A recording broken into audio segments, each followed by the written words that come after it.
So मेरो back side Panchakanya मन्दिर आज दुईटा पिज्जाको डेलिभरी गरेर फर्किरहेको छु म फुडल्यान्डमा। ओहो यार तल त गर्दी छ, माथि शीतल छ यार। बरु माथिको अर्डर आइरहेको भने मलाई रमाइलो हुन्थ्यो होला यार।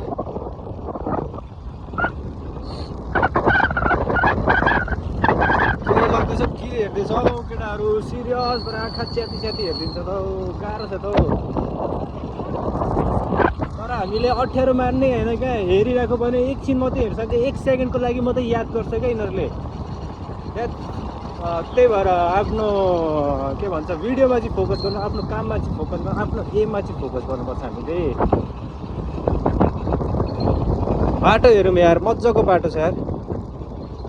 अब मजाको बाटो भनिसकेँ मैले, अब बाटो कस्तो होला थाहा हुँदैन।